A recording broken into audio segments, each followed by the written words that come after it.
Assalamualaikum. Kembali lagi di channel saya. Sebelumnya, yang belum subscribe, tolong subscribe dan aktifkan tanda loncengnya supaya kamu tidak ketinggalan cerita-cerita menarik dari saya. Mutia merontah dan mengamuk di atas ranjangnya. Dino merasa penasaran apa yang terjadi pada Mutia palsu itu, sehingga Dino berjalan untuk melihatnya. Mata Mutia nyalang melihat ke sebuah sudut kamar. Badannya kelojotan seperti tengah menahan kesakitan. Ada apa dengannya? Gumam Dino heran. Ampun, baiklah, aku akan pergi. Aku akan keluar dari tubuh ini, ucapnya merengek. Tapi kalian harus mengantarkanku ke dusun siluman, imbunya. Dino mengenyitkan kening, semakin merasa heran dengan apa yang Mutia palsu katakan. Dan Dino juga merasa bingung. Sebetulnya dia sedang berbicara dengan siapa? Apakah Dedi? Tiba-tiba saja otaknya berpikir jika Dedilah yang melakukan semua ini. Lalu Dino pun memasuki kamar Mutia dan mencari sosok Dedi. Namun Dedi tidak ada. Siapa? Kamu berbicara dengan siapa? Tanya Dino kepada Mutia. Dia pemilik rumah ini. Dia kuat. Dia menyeramkan, jawab Mutia palsu. Jadi kamu mau memberitahuku di mana Mutia yang asli berada? Kejar Dino. Namun Mutia palsu menggeleng. Aku tidak tahu. Aku hanya memasukinya karena raga ini kosong, jawabnya. Katakan sesuatu. Apakah kamu mengetahui rahasia besar di dusun siluman? Mutia palsu mendelik, kemudian menunduk kembali dan menggeleng. Aku tidak tahu apa-apa. Aku tidak tahu. Biarkan aku pulang, rengeknya. Oh, kamu tidak mau bekerja sama ya? Baiklah, aku akan panggilkan lagi pemilik rumah ini agar kau disiksanya lagi, karena sudah berani-beraninya menyembunyikan Mutia. Tidak, jangan, bukan aku. Mereka yang melakukannya. Manusia-manusia yang haus darah. Itulah yang melakukannya. Mereka siapa maksudmu? Mendengar kegaduhan dari kamar Mutia, beberapa orang pun penasaran. Dan mereka menonton Dino yang tengah menginterogasi Mutia palsu. Aku tidak tahu. Yang aku tahu, manusia-manusia itu jahat. Mereka lah penyebab kami masih ada di dunia ini. Ruh kami tertahan di dunia ini karena mereka. Aku akan membantu kalian. Tapi beritahu aku, di mana aku harus menemukan mereka. Kamu akan membantu kami? Iya, aku akan berusaha membantu kalian. Tapi kamu juga harus membantuku menemukan Mutia. Baiklah, antarkan aku pulang ke dusun siluman, maka aku akan membantu kalian. Tidak malam ini, karena malam hari, waktunya warga dusun siluman berkeliaran. Mereka akan mengganggu kita. Kamu datang bersamaku. Aku yang akan menjamin kalian. Aku tidak pernah mencari perkataan bangsa kalian. Salah satu syarat bekerja sama adalah saling percaya. Tidak percaya tidak apa-apa. Aku juga betah lama-lama di sini, seru Mutia palsu tersenyum. Pemilik raga ini pasti sudah sangat tersiksa di sana. Mereka mungkin saja sudah menghabisinya. Mereka sangat kejam. gumam Mutia palsu. Dino bingung. Lantas Dino melirik Pak Arif meminta pendapat beliau. Bapak, terserah kalian saja. Jika kalian sanggup pergi ke dusun malam-malam seperti ini, Bapak ikut aja. Bagaimana Mas Dani? Pak RT? Tanya Dino kepada orang pria yang berada di sana. Kalau saya ikut bagaimana Pak? Mandor saja. Jika Bapak berangkat, saya ikut. Lalu semua mata tertuju pada Pak RT. Maaf, saya tidak bisa ikut. Istri saya sedang sakit. Saya permisi pamit. Akhirnya mereka berempat pun berangkat dengan Dani yang menjadi supirnya dan Pak Arif sebagai petunjuk jalan. Sementara itu, Dino duduk di belakang bersama Mutia palsu. Namaku Sri, ucap Mutia palsu tiba-tiba. Dino mendelik. Rupanya, makhluk di sisinya itu bisa lembut juga. Kamu punya nama juga rupanya. Tentu saja, semasa hidup dulu, aku salah satu kembang desa di desa Mawarsari, atau sekarang disebut Dusun Siluman. Dino menjadi tertarik ingin mendengar cerita Sri lebih jauh. Lalu, apa cerita di balik desa yang kini terbengkalai itu? Desa kami dulu sangat makmur. Selain penghasil kapuk terbaik, desa kami juga penghasil beras dan palawija. Semua yang ditanam di tanah kami akan tumbuh subur dan berkualitas baik. Kadang banyak sekali orang dari luar daerah yang mengunjungi desa kami. Mereka semua sangat kagum akan apa yang kami miliki. Hingga suatu hari ada beberapa orang dari kota yang berkunjung. Dan itulah awal mula petaka dimulai. Mereka adalah orang-orang tamu. Awalnya, kami mengira orang itu akan membawa desa kami lebih maju hingga ke kancah internasional, karena mereka membicarakan apa itu namanya ekspor. Mereka bilang akan membantu mengekspor kapas yang kami punya.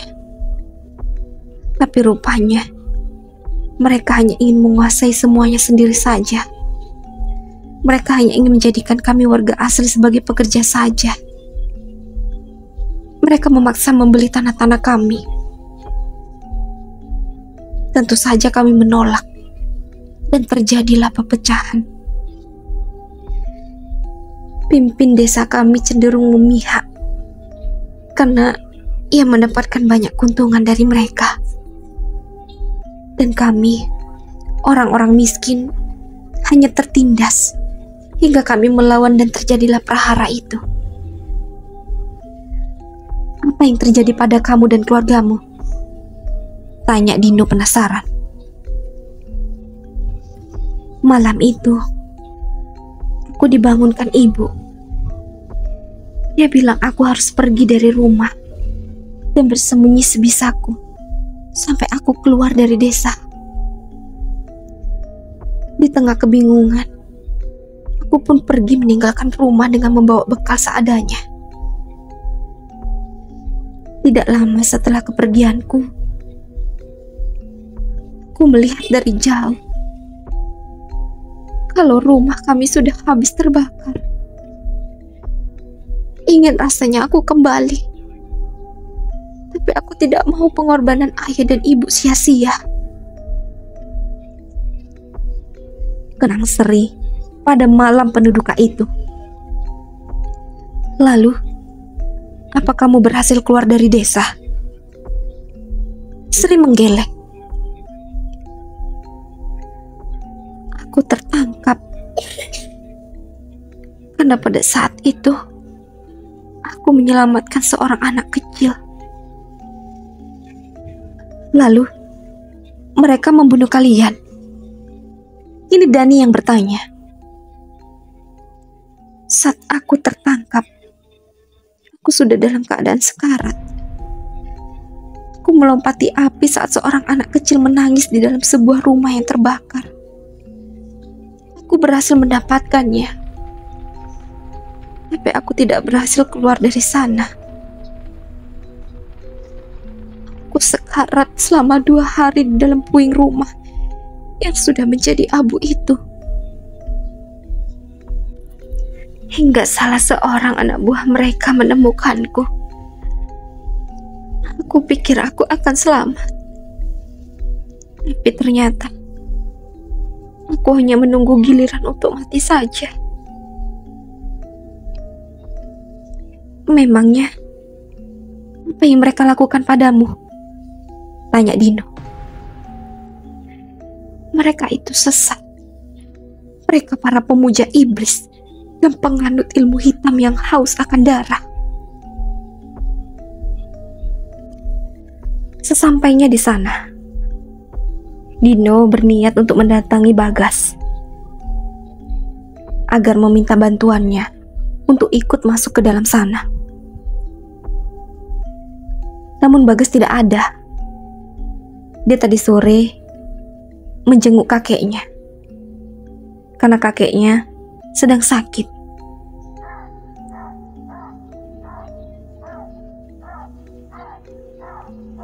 Mas, sepertinya ada yang salah dengan Mbak Mutia,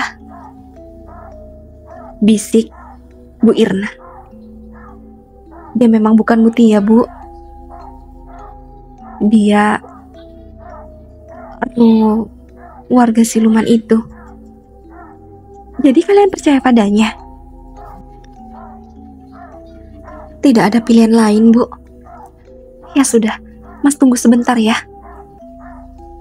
Kemudian ia kembali dengan membawa bambu kuning dan memberikannya pada Dino. Sri pun menjerit. Aku lupa menanyakan bagaimana kelanjutan pencarian Pak Rahman ke rumah Nek Rami. Apakah mereka berhasil atau tidak? Nek Rami? Ulang Sri. Iya, Nek Rami. Kamu tahu, Sri? Tanya Dino. Tentu saja aku tahu. Nek Rami itu orangnya sangat baik. Dia hidup sebatang kara setelah ia mengirim cucunya tinggal di desa sebelah. Ya, Nek Rami memang baik. Kemarin Mutia juga sempat ditolongnya saat ia tersesat di dusun siluman. Seru Pak Arif. Nek Rami memang memiliki keistimewaan.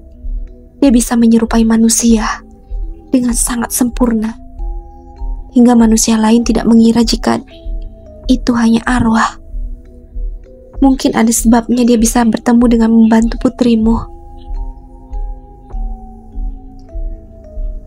Mereka tiba-tiba sudah berada di jalan setapak menuju dusun itu.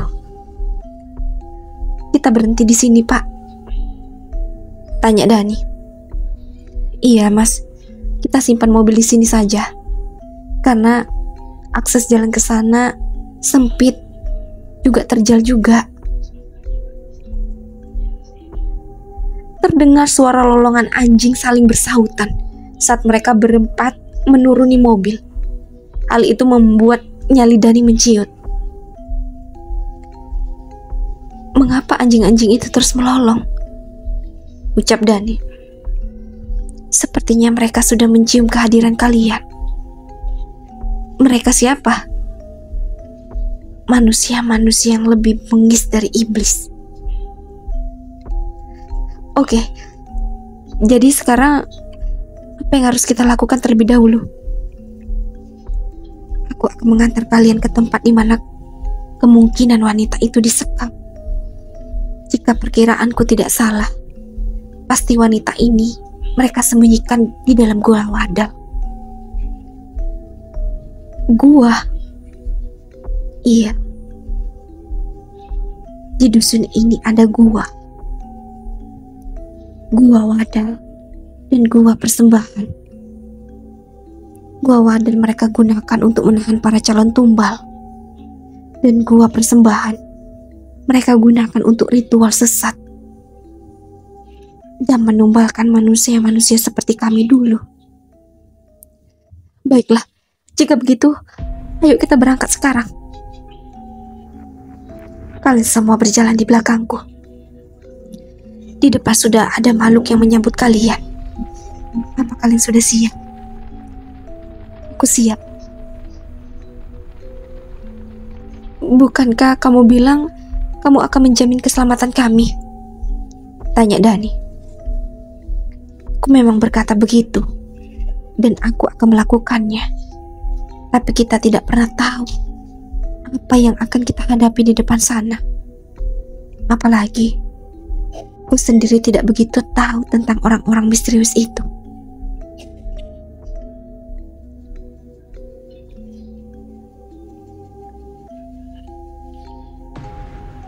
Baiklah, ayo, jangan ada yang berjalan mendahuluku. Dan jangan berpencar apapun yang terjadi. Baik. Para penghuni dusun siluman itu mulai mendekati Dino dan kawan-kawan. Mereka sangat mengerikan. Terlihat beberapa dari mereka berhenti mendekat kala bambu yang diperlihatkan Dino. Namun ada satu wanita yang mendekat dengan sangat agresif. "Oh, apa kalian kesini?" bentaknya. "Dwi Ranu, ini aku Sri." "Sri, kenapa kau bersama mereka? Apa yang kau rencanakan?" "Ceritanya panjang, Dwi. Kami tidak akan mengganggu atau menyakiti kalian. Aku hanya akan mengantarkan mereka ke tempat di mana ruh wanita itu disekap. Lakukan saja jika kau bisa melewatiku," ucap Dwi menghandak Sri. "Apa maksudmu? Kamu tidak mau bekerja sama denganku?" "Apapun itu, aku akan menghentikan kalian," seru Dwi menyegrap Sri. Rupanya Dwi tidak main-main. Ia berhasil menumbangkan Sri hingga jatuh tersungkur. Dan Dino tidak tinggal diam. Dia menendang Dwi saat ingin menyakiti Sri yang berada di dalam raga Mutia. Dino tidak ingin Mutia tersakiti meski raganya saja. Melihat Dwi terdesak, beberapa makhluk maju hendak membantunya. Namun Pak Arif dan juga Dani datang membantu. Mereka mengancurkan senjata bambu kuning yang mereka pegang dan berhasil membuat makhluk-makhluk itu mundur. "Cukup, dia sudah terluka. Ayo, kita lanjutkan saja perjalanan kita," ajak Sri. Kemudian mereka berempat pun kembali berlari menuju Gua Wadal. Sementara itu, di dalam gua sana, Mutia baru saja tersadar. Ia merasakan sangat lemah tak berdaya. "Makan," bentak Susi. "Bukankah kamu ingin aku mati?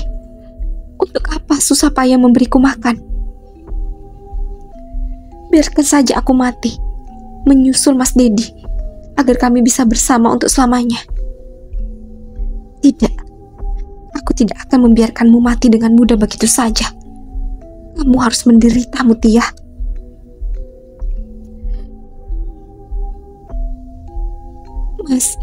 Mas Dedi, kamu datang untuk menjemputku kan?"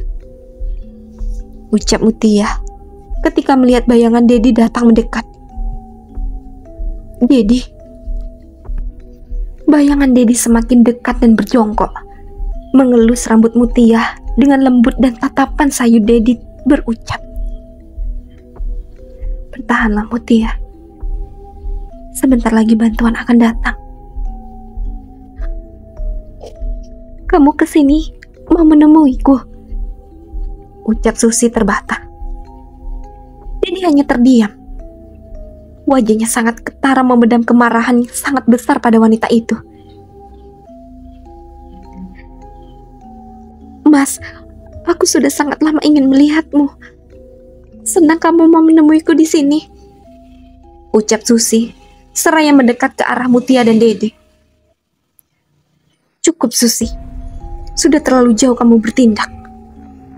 Aku tidak akan membiarkanmu berbuat semaumu lagi. Kamu sudah menghancurkan kebahagiaanku. Dan sekarang, aku tidak akan tinggal diam jika kamu menyakiti Mutia. Maafkan Susi, Mas. Tolong Mas Dedi jangan marah sama Susi. Susi akan membebaskan Mutia sekarang juga, Mas. Susi tidak akan menyakiti Mutia lagi. Tapi Mas Dedi tetap tinggal di sini ya, Mas. Susi senang Mas Dedi datang ke sini. Kamu tidak mengerti juga. Kita sudah berbeda alam. Dan kamu sendirilah yang telah melakukannya, Susi. Kamu yang telah membunuhku. Susi tidak sengaja melakukannya, Mas. Susi tidak bermaksud begitu. Susi akan menebus semua kesalahan Susi, Mas. Tapi Mas Dedi tinggallah di sini bersama Susi, Mas. Sementara itu, ini gua yang aku ceritakan. Tapi pintunya sudah pasti terkunci. Tunjuk Sri pada sebuah jeruji besi yang menghalangi pintu gua itu. Gua ini membelakangi jalan. Jika saja kita tidak memutar, maka kita tidak akan pernah tahu jika ini sebuah gua. Sepintas terlihat seperti bukit saja. Lalu, bagaimana cara membuka pintu besi ini? Dino berpikir sejenak. Kemudian ia berlari keluar dan kembali lagi dengan membawa batu besar. Dan ia memukul-mukulkan batu itu pada kunci jeruji besi itu hingga mengakibatkan suara yang sangat bising. Kau dengar itu? Mereka adalah orang-orang yang akan menyelamatkan Mutia. Semua yang kau lakukan sia-sia saja, Susi. Tidak, Mas.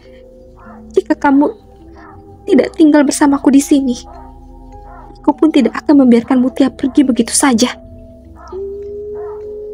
Kamu masih saja memikirkan hal itu. Dan lebih baik jika kamu sembunyi atau lari saja, agar Dino tidak menangkapmu dan menjebloskanmu ke dalam penjara. Tidak, aku tidak akan membiarkan hal itu terjadi, teriak Susi, kemudian berlari ke arah Mutia yang tengah terbaring lemah. Berhenti Susi, jangan kau ganggu Mutia lagi, jaga Dedi, kemudian menarik Susi dan mendorongnya. Aku tidak akan membiarkan kamu mendekati Mutia lagi. Kamu tidak akan bisa menghentikanku, teriak Susi, kemudian menyergap Dedi. Maka terjadilah pertarungan antara Dedi dan Susi di dalam gua itu. Sementara itu, Dino masih saja mencoba merusak pintu sel yang menghalangi jalan masuk mereka. Terlihat wajahnya sudah sangat letih. Keringat mengucuri wajah tampan dan tegas khas Dino itu. Sedikit lagi, Nak. Pintunya sudah hampir rusak, seru Pak Arif. Biar ku bantu, ucap Sri. Kemudian ia ikut memukul dan menendangi pintu besi itu. Begitu melihat pintu besi itu sudah akan rampung, Dino pun ikut menendangnya. Dan hancur sudah. Pintu pun terbuka. Dan tanpa membuang banyak waktu, mereka pun segera berlari menyusuri lorong gua yang pengap itu. Dari kejauhan terlihat cahaya obor temerap. Dino yakin jika di sana ada sesuatu. Susi melihat kedatangan beberapa orang ke dalam guanya. Ia tidak mau berakhir dengan tertangkap oleh Dino, maka ia putuskan untuk berlari. Dedi tidak begitu mementingkan Susi. Ia merasa senang pertolongan untuk Mutia sudah datang. Dan kini ia hanya memperhatikan di sudut kegelapan. Tadi seperti ada orang yang lari ke arah sana. tunjuk Dino. Dino berusaha mengejar, namun Sri mencegahnya. Jangan. Sekarang itu tidak penting. Lihat dia sangat lemah. Tunjuk Sri pada Mutia yang terbaring lemah. Ya Tuhan, Mutia. Dino menghampiri Mutia. Mutia, ini Papa, ucap Pak Arif tak kuasa menahan air matanya kala melihat putrinya dalam keadaan yang sangat memprihatinkan. Tunggu sebentar. Aku akan keluar terlebih dahulu, ucap Sri kemudian berbaring. Lalu keluarlah makhluk dengan wujud yang mengerikan seperti saat tadi Mutia mengamuk. Mutia, masuklah kembali ke tubuhmu, bisik Sri. Namun tetap saja tubuh dan ruh itu tidak menyatu juga. Mutia, ini aku Dino. Pulanglah bersamaku. Masuklah pada tubuhmu, Mutia.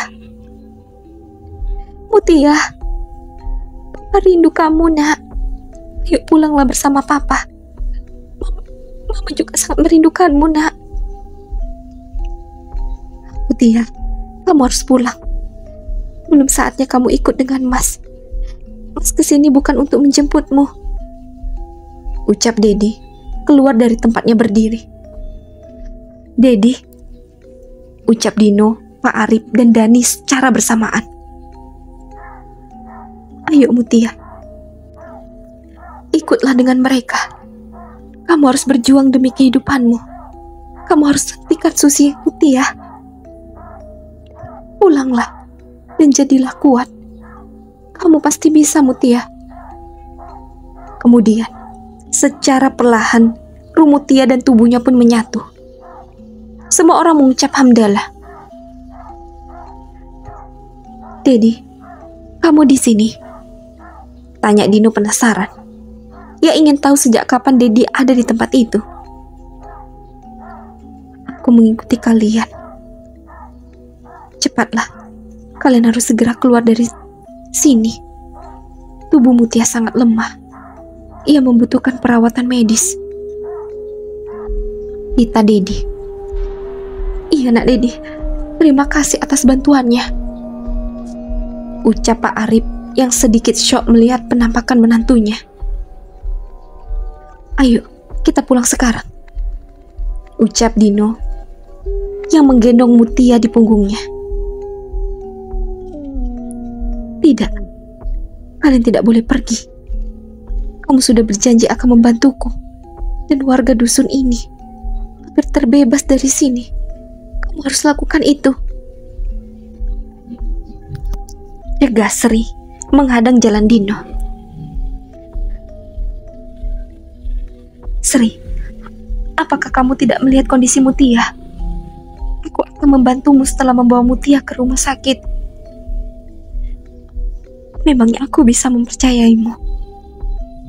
Aku tidak mempercayai bangsa kalian, ucap Sri membalikan perkataan Dino. Aku akan kembali ke sini, Sri. Aku akan kembali lagi ke tempat ini. Aku janji. Sri melihat kesungguhan di mata pria itu. Kemudian ia pun menyingkir dari harapan Dino dan membiarkan mereka bertiga pergi. Beberapa hari berlalu. Setelah Dino kembali pulang dan mengantarkan Mutia ke rumah sakit, serta juga memastikan Mutia baik-baik saja, Dino teringat akan janjinya kepada Sri. Sehingga ia ingin kembali ke dusun itu. Namun kali ini ia mengajak seorang kiai yang pernah Dino mondok dahulu. Ia bernama Kiai Mansur. 2 hari sebelumnya, ia telah menelpon Pak Kiai dan akan berjanji membantu Dino. Hari ini Dino mengendarai mobilnya untuk menjemput Pak Kiai. Sesampainya di pesantren, terlihat Pak Kiai sedang duduk di sebuah pendopo. Assalamualaikum Pak Kiai. Waalaikumsalam. Nak Dino, gimana kabarnya? Tanya Pak Kiai karena memang sudah sangat lama Dino tidak pernah mengunjungi pesantren itu. Baik Pak Kiai. Pak Kiai gimana? Baik kan? Tanya Dino ikut basa-basi. Alhamdulillah nak. Jadi kita berangkat sekarang nak. Bagaimana bagusnya saja Pak Kiai. Tapi sebaiknya sebelum kita pergi, kita harus berdoa bersama santri agar meminta pertolongan Allah nak, dan membacakan doa-doa di air ruqyah nak. Baiklah Pak Kiai, jawab Dino. Mereka pun berkumpul di musola pesantren. Pak Kiai memimpin doa-doa. Di depan mereka sudah disiapkan air yang ditaruh di wadah serta ada daun bidara di dalamnya. Setelah pembacaan ruqyah selesai, Dino dan Pak Kiai melanjutkan perjalanannya. Mereka sampai di dusun itu sekitar waktu zuhur, sehingga mereka singgah dulu di rumah Bagas untuk menunaikan ibadah sholat. Selesai sholat, Bagas menghampiri Dino dan Pak Kiai yang tengah duduk di teras rumah Bagas karena hendak lanjut masuk ke dusun siluman. Mas Dino, Pak Kiai, saya mau ikut, lirih Bagas.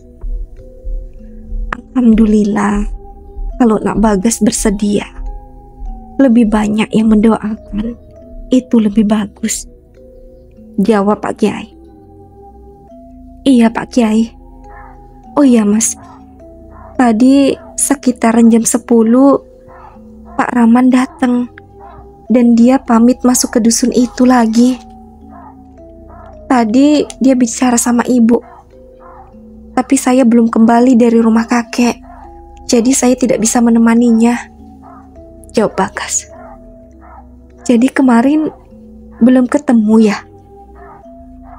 Tanya Dino. Ya sudah, kita cepat susulin saja. Takut Pak Rahman disesatkan oleh jin-jin jahat itu, jawab Pak Kiai. Baiklah Pak Kiai, jawab Dino dan Bagas. Mereka pun langsung masuk ke dusun itu. Hawa dari dusun itu berubah kala mereka menginjakkan kaki mereka memasuki dusun tersebut. Ada suara tangisan, erangan, rintihan, semua menjadi satu. Astagfirullah, ucap Pak Kiai. Tiba-tiba dan langsung menangis. Dino dan Bagas yang melihat itu langsung bingung. Ada apa Pak Kiai? Tanya Dino. Betapa tersiksanya mereka selama ini nak, jawab Pak Kiai. Ternyata Pak Kiai diperlihatkan betapa kejamnya penyiksaan mereka dahulu, dan ruh mereka dijadikan budak oleh orang seperti iblis itu. Ayo nak, kita harus menemukan gua yang dijadikan tempat persembahan. Gua persembahan Pak Kiai. Iya nak, karena di sanalah ruh mereka bisa terbebas. Baiklah Pak Kiai, saya coba minta bantuan Sri. Sri adalah ruh yang memintaku membebaskan mereka. Cepatlah nak. Kemudian Dino memanggil-manggil nama Sri, namun tidak ada jawaban.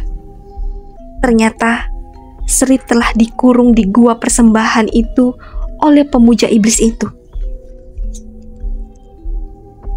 Sepertinya ia tidak di sini nak. Kita harus mencarinya. Baik Pak Kiai.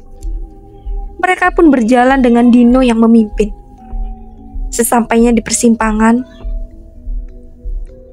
Dino berhenti karena bingung mengambil jalan yang mana. Kemudian ia teringat jalan menuju ke Gua Wadal, di mana Mutia disekap. Jadi ia putuskan untuk memilih sisi yang lain. Dan mereka pun menyusuri jalan setapak itu dengan rumput dan ilalang yang sudah setinggi dada orang dewasa. Dan sampailah mereka di sebuah perbukitan. Dan di saat itu, Dino teringat dengan posisi Goa Wadal yang berada di belakang bukit. Sehingga ia berniat mengelilingi bukit tersebut untuk mencari pintu masuk ke dalam gua. Tapi tiba-tiba, saat Dino sedang mencari pintu gua, Dino melihat ada Susi dan juga ibu dan bapaknya, yaitu Pak Burhan. Ternyata Pak Burhan belum mati. Mereka hendak masuk ke dalam gua tersebut.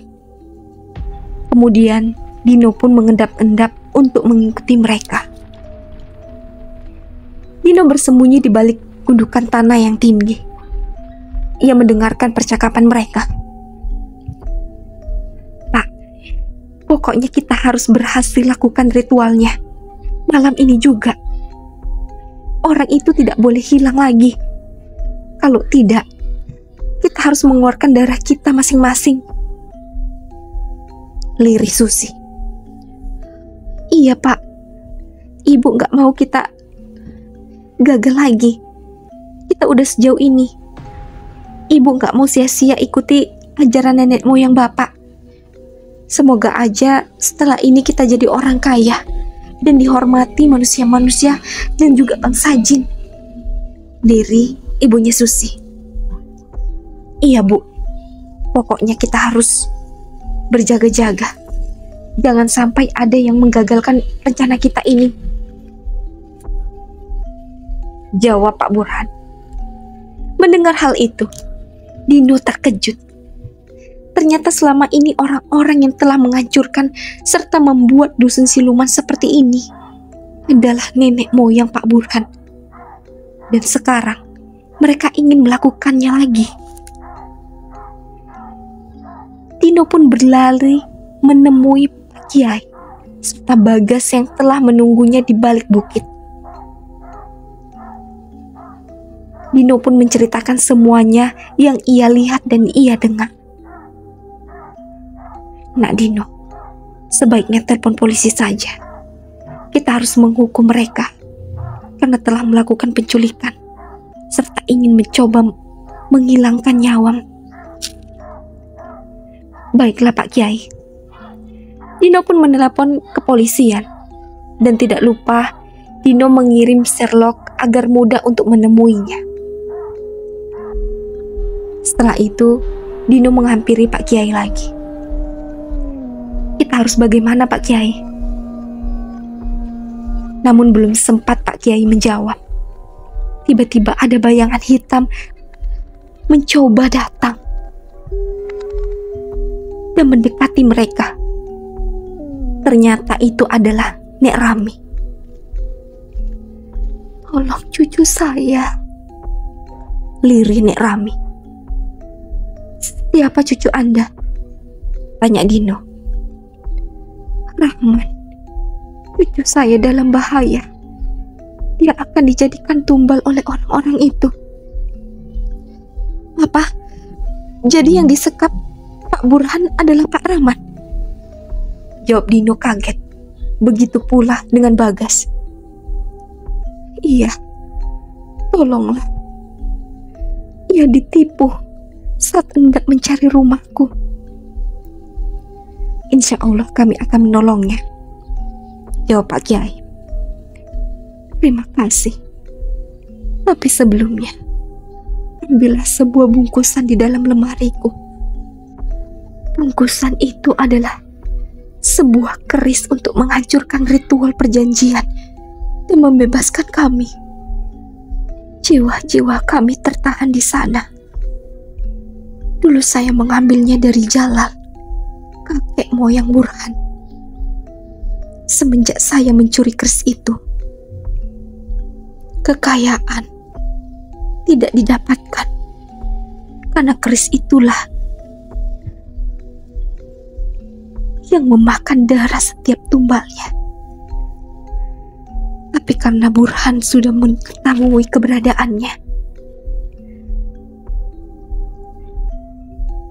ia ingin menjalankan ritual itu kembali. Dan naasnya, cucuku yang akan menjadi tumbalnya." lirih Nek Rami. Baiklah Nek, yuk tunjukkan rumah nenek, biar kami ambil. Kemudian Dino dan Pak Kiai mencari keris itu, sedangkan Bagas mengintai gerak-gerik Burhan. Tak lama setelah kepergian Dino dan Pak Kiai, ternyata Burhan keluar dan pergi ke arah di mana Dino dan Pak Kiai pergi, yaitu ke rumah Nek Rami. Bagas langsung mengambil handphonenya dan mengirim pesan kepada Dino. Mas Dino, Pak Burhan sedang menuju ke sana. Sepertinya dia juga ingin mengambil keris itu. Setelah membaca pesan dari Bagas, Dino memberitahukan kepada Pak Kiai. Pak Kiai menyarankan agar keris itu diambil dan digantikan dengan pisau yang dibawa oleh Dino dan dibungkus lagi dengan kain itu. Dino pun segera mengambil dan menukarnya dengan pisau miliknya. Benar saja, beberapa detik setelah Dino mengambil keris itu, Pak Burhan datang dan langsung mengambil keris itu. Karena tidak pernah membuka kain itu, Burhan tidak pernah tahu bentuk dari keris itu. Sehingga ia tidak mencurigai bahwa keris itu telah ditukarnya. Akhirnya mereka berhasil mengambil keris itu dan kembali di balik bukit. Begitu juga dengan Pak Burhan. Ia mengambil bungkusan yang diyakini keris itu dan membawanya masuk ke dalam gua. Di dalam gua, Burhan langsung melakukan ritual itu. Keris itu ditaruhnya di atas daun pisang. Di atas daun pisang itu sudah ada beberapa bunga 7 rupa. Kemudian ia menyeret Pak Rahman. Ternyata Pak Rahman tidak sadarkan diri. Ia dibaringkan di sebuah batu besar dan kepalanya tepat berada di atas daun pisang itu. Burhan sudah tahu bagaimana cara melakukan ritual itu. Karena dulu sewaktu ia kecil, ia selalu diajak kakeknya untuk melakukannya. Sementara itu, ternyata polisi sudah berhasil menemukan keberadaan Dino. Tak mau menunggu waktu lagi, Dino langsung memberitahukan keberadaan Pak Burhan, mengingat nyawa Pak Rahman dalam bahaya. Para polisi pun langsung masuk ke dalam gua. Mendengar kebisingan, Pak Burhan, Susi, serta istrinya menjadi gelagapan. Pasalnya mereka mengetahui bahwa itu adalah polisi. Mereka mencoba lari dan bersembunyi. Beruntungnya Pak Rahman masih selamat. Hanya saja dia tidak sadarkan diri. Beberapa polisi membawa Pak Rahman keluar gua, sementara yang lain masih mencari keberadaan Pak Burhan dan yang lain. Karena terdesak dan ketakutan, Pak Burhan, Susi, serta istrinya melangkah mundur dalam kegelapan. Tanpa mereka sadari, mereka menginjak lubang yang hanya seukuran setengah meter, namun sangat dalam. Susi yang terlebih dahulu masuk, karena mereka saling berpegangan, membuat Pak Rahman dan istrinya ikut masuk ke dalam lubang yang sangat dalam itu. Mendengar suara jeritan, polisi-polisi langsung mencari sumber suara. Dan terdapat 11 sendal milik Pak Burhan yang tertinggal dekat lubang itu. Kemudian polisi itu menerangi lubang tersebut. Ternyata Pak Burhan dan keluarganya telah meninggal di dalam sana. Karena mereka terjatuh sangat tinggi. Dan di dalam gua terdapat batu-batu tajam yang langsung menghantam kepala mereka. Sementara itu, Pak Kiai dan Dino serta Bagas mencoba menyiramkan air ruqyah itu mengelilingi gua itu, serta meraupkan ke wajah Pak Rahman agar tersadar. Tak lama setelah itu, Pak Rahman pun tersadar. Pak Rahman mencoba membuka matanya. Pelan-pelan ia melihat warga kampung Mawarsari sedang berkumpul dan ia melihat neneknya, yaitu Nek Rami. Antara percaya dan tidak percaya, ia menghampiri neneknya dan menangis sejadi-jadinya. Jangan menangis, Raman. Nenek sangat merindukanmu. Nenek sudah sangat lama menunggumu. Lirih Nek Rami. Maafin Raman, Nek. Raman rindu nenek. Cukup bagi nenek bisa melihat dan bertemu lagi. Walau yang terakhir kalinya. Yang terpenting, nenek bisa memberikan ini untukmu. Agar kita bisa bertemu lagi di sana. Nek Rami menunjuk ke arah Dino. Yang membawa sebuah bungkusan dan memberikannya kepada Raman. Raman membukanya. Ternyata itu adalah Quran. Quran tua yang terdapat nama Rahman. Quran itu adalah Quran yang sering dibacai oleh neneknya saat Raman dan neneknya selepas sholat. Selalu baca itu ya nak. Setiap kali kau membacanya, itu adalah sebuah kabar darimu di sini untuk nenek di sana. Lirih Nek Rami.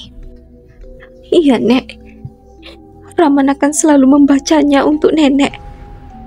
Insya Allah Raman ingat, supaya suatu saat nanti kita bisa sama lagi. Ayo nak, letakkan keris itu. Hari sudah semakin sore. Jawab Pak Kiai. Keris itu pun diletakkan oleh Raman di atas kain pembungkusnya. Kemudian Pak Kiai membacakan doa serta membakar keris itu. Tanpa disangka, keris itu lenyap dan menjadi abu. Setelah itu, disiram dengan sisa air ruqyah ke abu itu. Bersamaan itu, ruh-ruh yang terkurung di dalam gua itu pun ikut terbang. Begitupun juga dengan Nek Rami. Ia melambaikan tangannya kepada Rahman. Wajah-wajah mereka semua berubah menjadi cantik. Tidak ada yang menyeramkan. Nantikan cerita yang lainnya. Dan jika kamu memiliki cerita yang bisa aku bawakan, tulis kolom komentar.